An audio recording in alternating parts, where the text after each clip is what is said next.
welcome back to Typecast Heroes, where we believe typology can save the world. I'm Amanda Fogelson. And I'm Jessie Miller, and today we are continuing our series on each of the 16 types. Now, if you're new to Typecast Hero, this is a teaser for our 16-episode podcast series that should be coming out soon.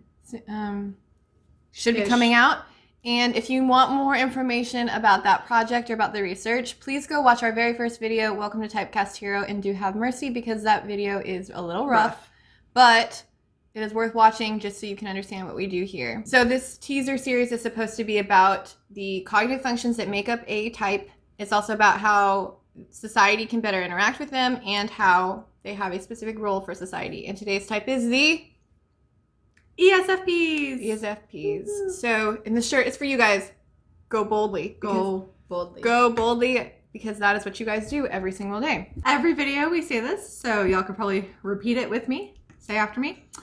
Anyone can be anything. Yay. So what we mean by that is that there are a lot of stereotypes around functions. There's a lot of stereotypes around types. And we don't want you to get caught up in some of those. And we don't want you to get caught up in some of the examples that we're going to give. You need to make sure that you are fully focused and honing in on your core, on your default setting. So even if you relate to a few things that we might mention in this video, that does not automatically make you an ESFP. So please go do your own research. Go watch all of our videos, our cognitive function videos, and then come talk to us if you need some extra help. We're here to help. That's what we love to do. So now we're going to be talking about the cognitive functions that make up the ESFP. Now, cognitive functions, we have tons of resources on them, as Amanda just said.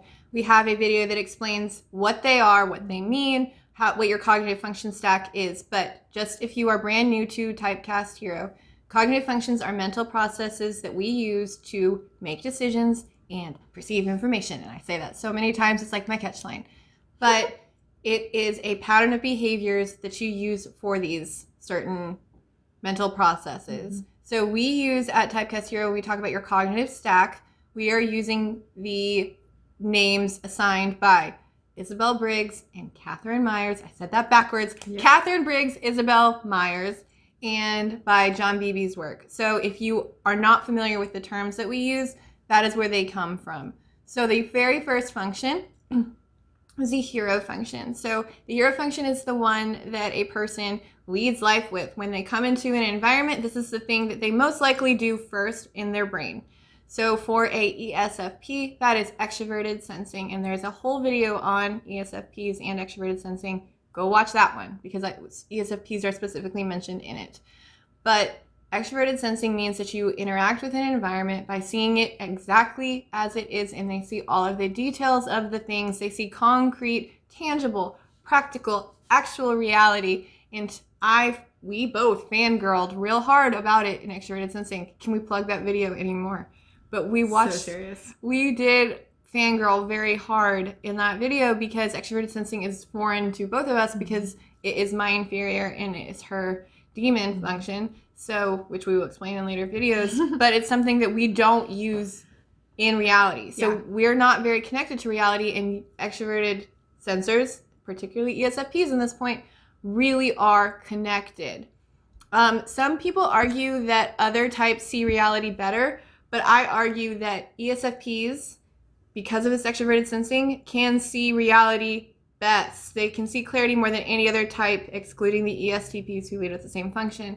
So this can make them amazing artists because they see the detail of everything and then they can bring it out into a drawing. Mm-hmm. Or this can make them great business people because they read the room. They read the situation that's going on.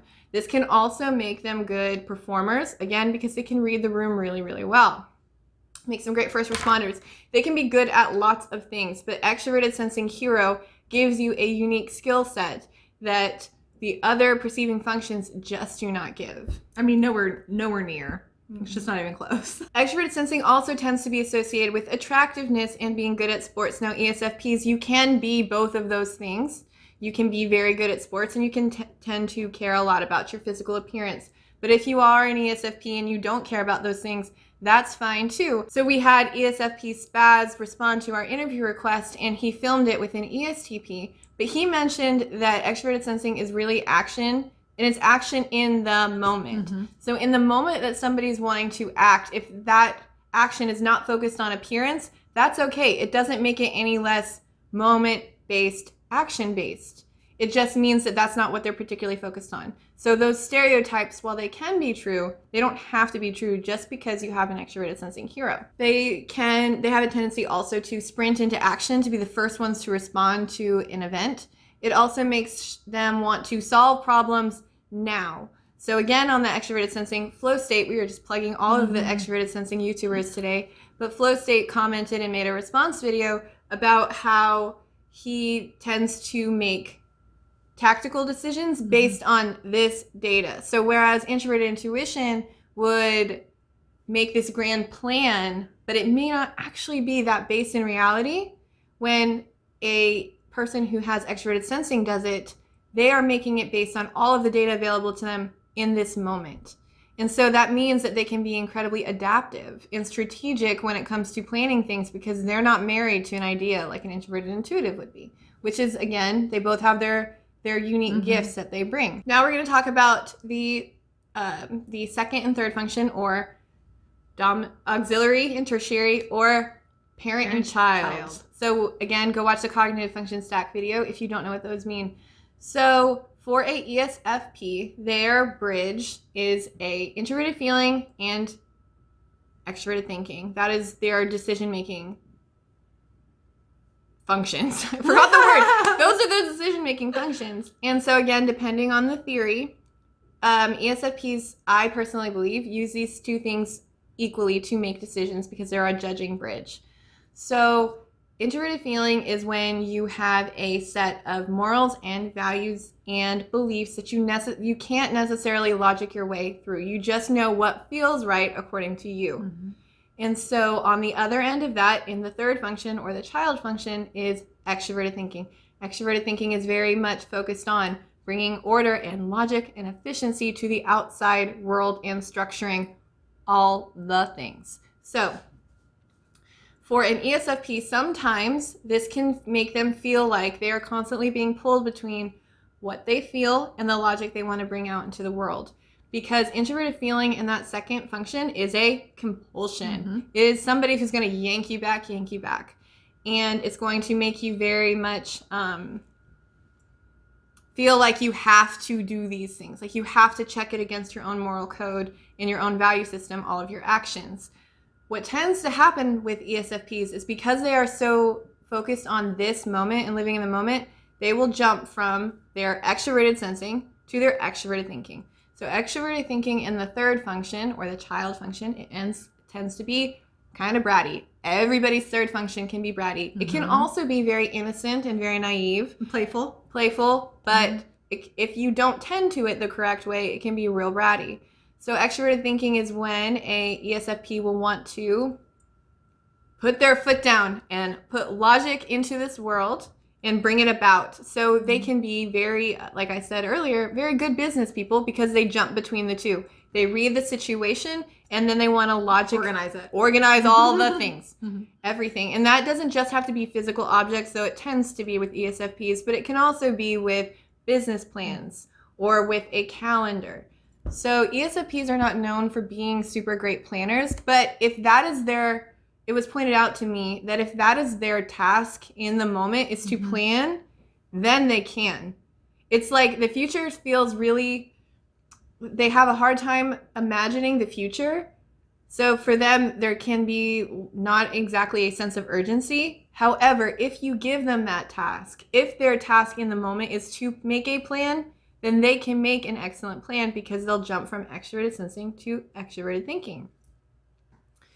Unfortunately, though, if they extrovert too much, what tends to happen with ESFPs is they will get to a point in their life where they look up and they've been living in the moment for so long, and that introverted feeling in the parent function kind of grabs them by the ear and is like, what does this all mean to you? And the ESFP looks at their introverted feeling and they say, I don't know. I have no clue because I have not taken the time to make sure my introverted feeling is properly built up. So with introverted feeling, if you take the time to develop it as an ESFP, that means often that you need to be alone for a while and you need to establish what are your values, what are your systems, and what are your morals that you believe in. So For ESFPs, these tend to be kind of concrete systems. So it's like your family matters to you, or your career, or your upholding your religious beliefs. These are very tangible, concrete things that you can believe in. So if you don't have a list or a system to check all of your actions against, one day you wake up and either realize you don't know who you are, or worse, in my opinion, that all of your actions have been in direct opposition to who you are as a person. And that's not a great way to wake up.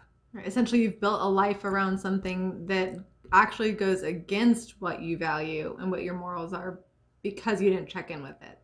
And you may not feel that immediately. That may be like an after effect, like Jesse said. Maybe later on in life, you're looking back and you're like, what did I do? And why did I do it? You know? And also for them, sometimes because they're extroverted and they are so like, they have this stereotype of being the life of the party and being performers or entertainers, if they need time and space to go off by themselves, people are kind of shocked by that. They're like, what are you doing? But they need their space to develop who they are as a person, just like we all do. So every human does. No matter who you are, really don't care who you are. Every human needs a little bit of time to themselves to figure this stuff out.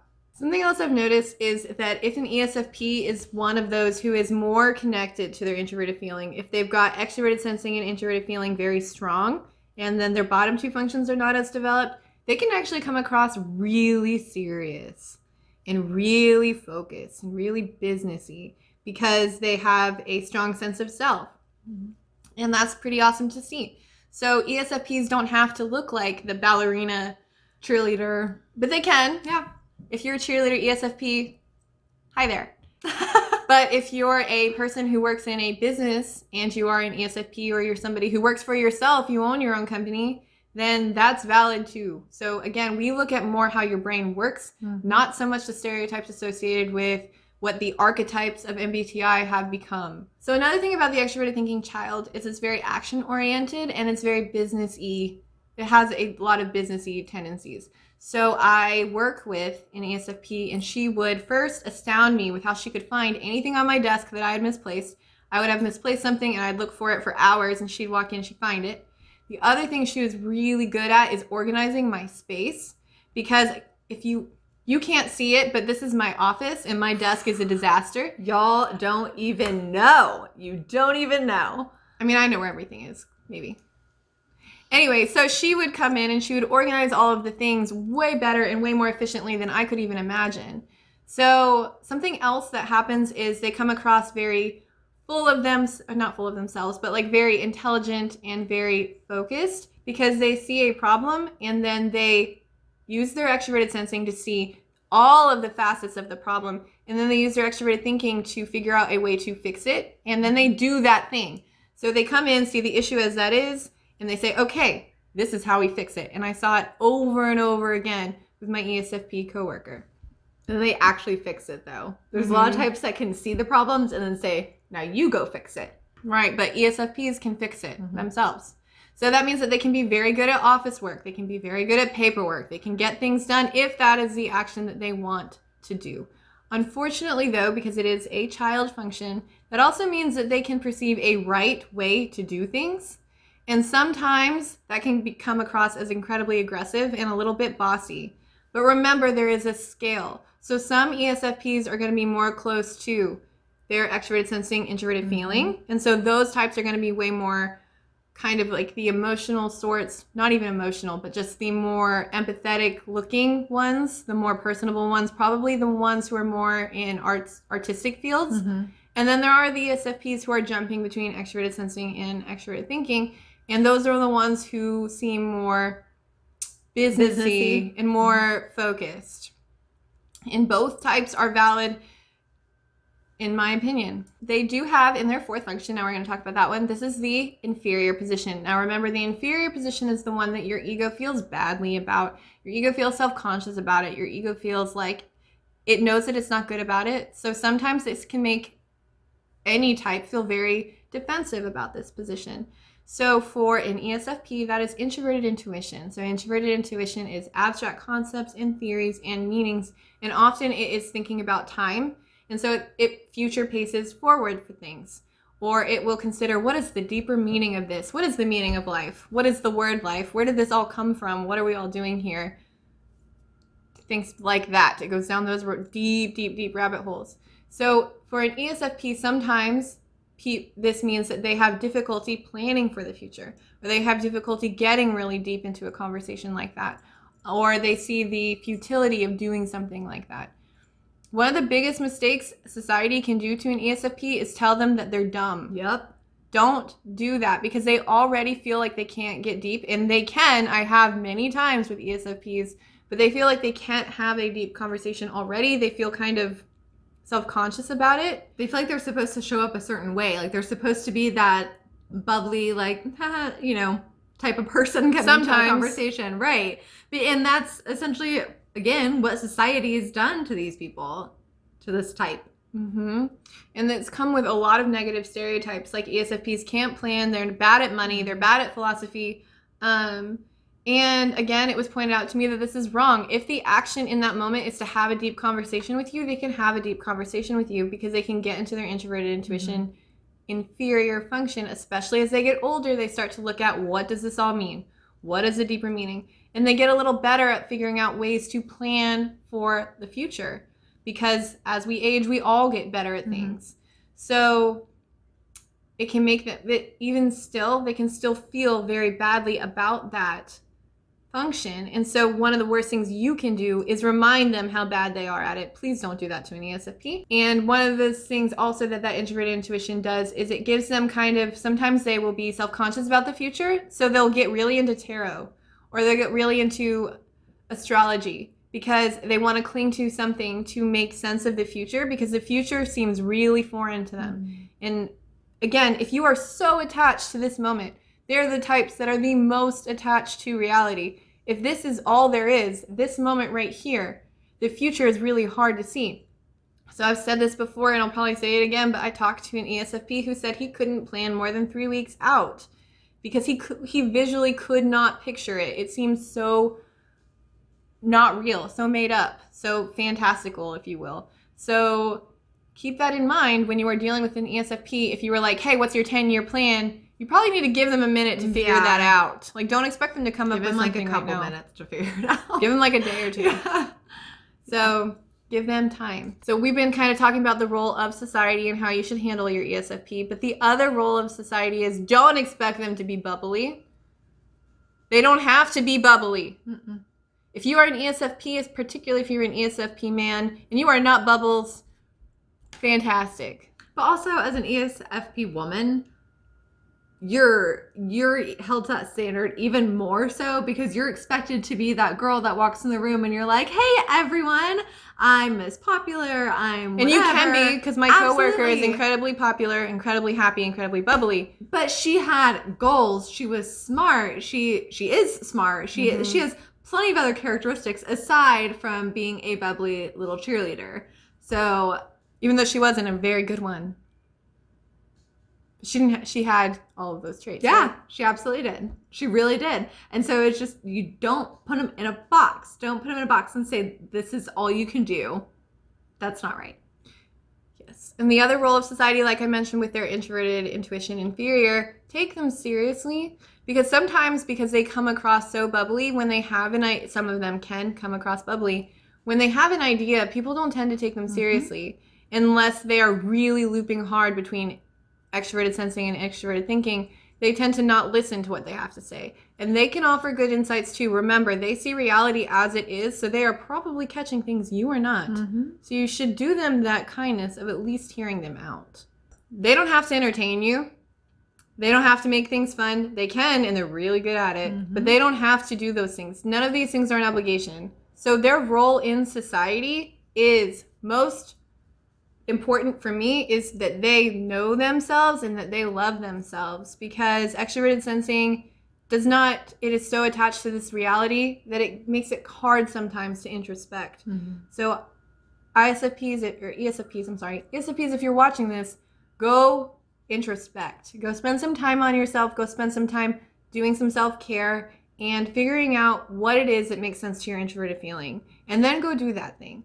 So if that is teaching, or if that is performing, or if that is singing, or being an artist, or being a construction worker, whatever being a mom it may or be. being a dad or whatever it is. I always forget those things. But Right? yes, you could be a Those are mom real or a things, dad. though. Yeah. I mean, anyway, so you can go off and do those things if you want to, and you'd be very good at it. But the important thing for an ESFP is it has to align with your introverted feeling, or it's going to be very difficult for you. And probably working at a job where you have to do the same thing over and over again is not going to do it for you. Because extroverted sensing requires newness. So sitting at a desk and crunching numbers, Probably not great. you can make yourself do it. You can loop in between. But eventually what's going to happen probably is your introverted feeling is going to pull you up and say, well, this doesn't mean anything to me and I don't feel like doing it anymore. You can't find a purpose in sitting there crunching numbers unless you've found one, unless somehow that has related to your introverted feeling. Which if it does, let me know. Pretty much in every video, one thing that we say is to really try to tap into that fourth function, your inferior function, because again, organically, it usually comes about a little bit later in life, which is great and that's fine. But if you're 20 and you're watching this video, you've got a head start, man. Like you can go, or girl, sorry. You can go ahead and start actually intentionally trying to tap into that fourth function of introverted intuition and trying to find that bigger meaning or that deeper meaning or whatever it is that that's going to look like for you. So that's one thing.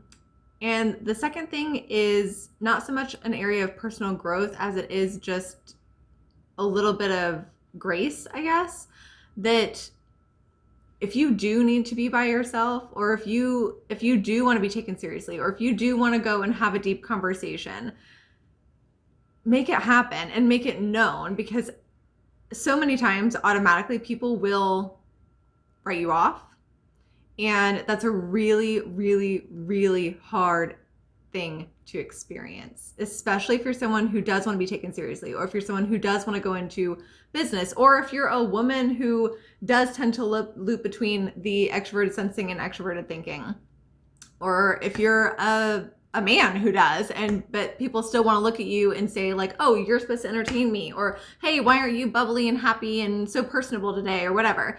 You could be having a bad day, but also maybe you just want to be by yourself for a little bit. Maybe you have things to figure out, and that is okay. It really is. There is an expectation sometimes on extroverted types that you're supposed to show up a certain way. And so I want to give you just a little bit of grace here, and I want to give you that permission to show up however you need to show up, even if it doesn't look like everyone else's expectations of you.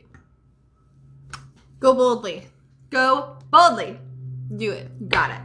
Because being human is hard. This should make it just a little bit easier. Thank you for watching our video. Thank you so much. Like, subscribe, comment, share. All the Bring cliche things. all of your friends and family to come talk to us. If you are an ESFP, we do need more, so please come visit. Yes. We love you guys, and thanks again for all the support. We appreciate it. Bye. Bye. Let's gather around the type fire and sing our type fire song. Our MBTITYPOLOGY song. And if you feel uncomfortable, then know there's nothing wrong.